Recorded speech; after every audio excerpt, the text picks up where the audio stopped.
ಅಥಣಿ ತಾಲೂಕಿಗೆ ಬೇಕಿದೆ ಗ್ರಾಮೀಣ ಪೊಲೀಸ್ ಠಾಣೆ ಮತ್ತು ಚಾರಿ ಪೊಲೀಸ್ ಠಾಣೆ. ಬೆಳಗಾವಿ ಜಿಲ್ಲೆಯ ಅಥಣಿ ಪಟ್ಟಣದಲ್ಲಿ ಸದ್ಯ ಜನಸಂಖ್ಯೆ ಆಧಾರಿತವಾಗಿ ಪೊಲೀಸ್ ಸಿಬ್ಬಂದಿ ನೇಮಕ ಅಗತ್ಯವಿದ್ದು, ಅಥಣಿ ಬೆಳಗಾವಿ ಜಿಲ್ಲೆಯ ಒಂದು ತಾಲೂಕು ಕೇಂದ್ರ. 2011ರ ಭಾರತದ ಜನಗಣತಿಯ ಪ್ರಕಾರ 39,200 ಜನಸಂಖ್ಯೆಯನ್ನು ಹೊಂದಿತ್ತು. ಸದ್ಯ ಒಟ್ಟು ಜನಸಂಖ್ಯೆ ಸುಮಾರು 4 ಲಕ್ಷದಷ್ಟು ಇದ್ದು, ಜಿಲ್ಲಾ ಕೇಂದ್ರವಾದ ಬೆಳಗಾವಿ ನಗರದಿಂದ ಸುಮಾರು 125 ಕಿಲೋಮೀಟರ್ ದೂರದಲ್ಲಿದೆ. ಐತಿಹಾಸಿಕ ಕೇಂದ್ರ ವಿಜಯಪುರದಿಂದ ಸುಮಾರು 75 ಕಿಲೋಮೀಟರ್ ದೂರವಿದೆ. ಮಹಾರಾಷ್ಟ್ರದ ಗಡಿಗೆ ಅಂಟಿಕೊಂಡಿರುವ ಅಥಣಿಯು ಬೆಳಗಾವಿ ಜಿಲ್ಲೆಯ ಅತ್ಯಂತ ವಿಶಾಲವಾದ ತಾಲೂಕಾಗಿದೆ. 1995.5 ಚದರ ಕಿಲೋಮೀಟರ್ ವಿಸ್ತೀರ್ಣ ಹೊಂದಿದೆ. ಇಲ್ಲಿನ ಪ್ರಮುಖ ಕಸಬು ವ್ಯವಸಾಯವಾಗಿದ್ದು, ಭೂಮಿಯ ಬಹುತೇಕ ಪಾಲು ಕೃಷಿಯಲ್ಲಿ ತೊಡಗಿದೆ. ಕಬ್ಬು ಇಲ್ಲಿನ ಪ್ರಮುಖ ಬೆಳೆಯಾಗಿದೆ. ಸುಮಾರು 4 ಸಕ್ಕರೆ ಕಾರ್ಖಾನೆಗಳಿವೆ. ಕೃಷ್ಣಾ ನದಿಯು ತಾಲೂಕಿನಲ್ಲಿ ಉದ್ದಕ್ಕೂ ಹರಿದು ಹೋಗೋದ್ರಿಂದ ರೈತರಿಗೆ ಅನುಕೂಲಕರವಾಗಿದೆ. ಅಥಣಿಯು ಕಾಗವಾಡ ತಾಲೂಕು ವಿಭಜನೆಯ ಬಳಿಕ ಸುಮಾರು 68 ಗ್ರಾಮಗಳನ್ನು ಒಳಗೊಂಡಿದೆ. ಇದಲ್ಲದೆ ಅಥಣಿಯು ಶೈಕ್ಷಣಿಕವಾಗಿಯೂ ಪ್ರಗತಿ ಹೊಂದಿದ್ದು, 300ಕ್ಕೂ ಹೆಚ್ಚು ಪ್ರಾಥಮಿಕ ಶಾಲೆಗಳಿದ್ದು, ಸುಮಾರು 15ಕ್ಕೂ ಹೆಚ್ಚು ಮಹಾವಿದ್ಯಾಲಯಗಳನ್ನು ಹೊಂದಿದೆ. ಗಡಿಯ ಮಹಾರಾಷ್ಟ್ರದ ನಗರಗಳಾದ ಮಿರಜ್, ಸಾಂಗ್ಲಿ, ಜತ್ ಹಾಗೂ ರಾಜ್ಯದ ಪ್ರಮುಖ ಮತ್ತು ವಾಣಿಜ್ಯ ನಗರಗಳಿಗೆ ಒಳ್ಳೆಯ ರಸ್ತೆ ಸಂಪರ್ಕವನ್ನು ಹೊಂದಿದೆ.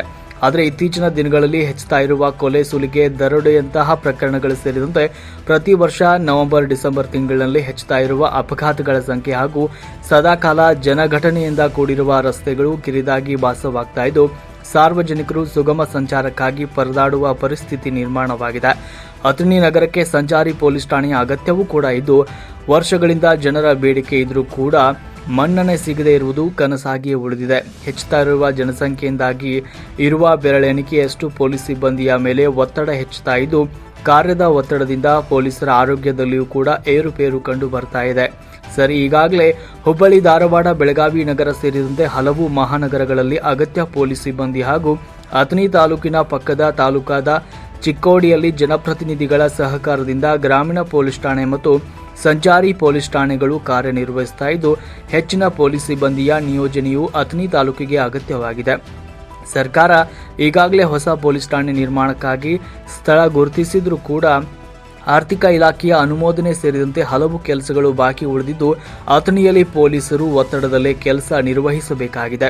ಇರುವ ಸಿಬ್ಬಂದಿಗಳಲ್ಲಿ ಹಲವಾರು ಬೀಟ್ ಕಾರ್ಯ, ರಾತ್ರಿ ಗಸ್ತು ಸೇರಿದಂತೆ ಹಗಲೊತ್ತಿನಲ್ಲೂ ಕೂಡ ನಿರಂತರ ಸೇವೆ ಸಲ್ಲಿಸುವಂತಹ ಪರಿಸ್ಥಿತಿ ಎದುರಾಗಿದೆ. ಅಥಣಿಯಲ್ಲಿ ಹೆಚ್ಚುತ್ತಾ ಇರುವ ಅಪರಾಧ ಪ್ರಕರಣಗಳನ್ನು ಮಟ್ಟ ಹಾಕುವುದಕ್ಕೆ ಸದ್ಯ ಇರುವ ಸಿಬ್ಬಂದಿ ಸಮರ್ಪಕವಾಗಿ ಕೆಲಸ ನಿರ್ವಹಿಸಲು ಕಾರ್ಯದ ಒತ್ತಡ ಎದುರಾಗ್ತಾ ಇರೋದ್ರಿಂದ ಸಾರ್ವಜನಿಕರನ್ನ ಚಿಂತೆಗೀಡು ಮಾಡಿದೆ. ಕೋವಿಡ್ ಲಾಕ್ಡೌನ್ ಸಮಯದಲ್ಲಿಯೂ ಕೂಡ ಹಲವಾರು ಪೊಲೀಸ್ ಸಿಬ್ಬಂದಿಗಳು ಪಾಸಿಟಿವ್ ಆಗಿದ್ದು, ಚಿಕಿತ್ಸೆಯಿಂದ ಗುಣಮುಖರಾಗಿದ್ದು ಮತ್ತು ಸಾರ್ವಜನಿಕರ ಹಿತದೃಷ್ಟಿಯಿಂದ ತಮ್ಮ ಜೀವವನ್ನೇ ಪಣಕ್ಕಿಟ್ಟು ಕೆಲಸ ಮಾಡಿದ್ದನ್ನು ಅಥಣಿ ತಾಲೂಕಿನ ಜನಮಾನಸದಲ್ಲಿ ಅಚ್ಚಳಿಯದೆ ಉಳಿದಿದೆ.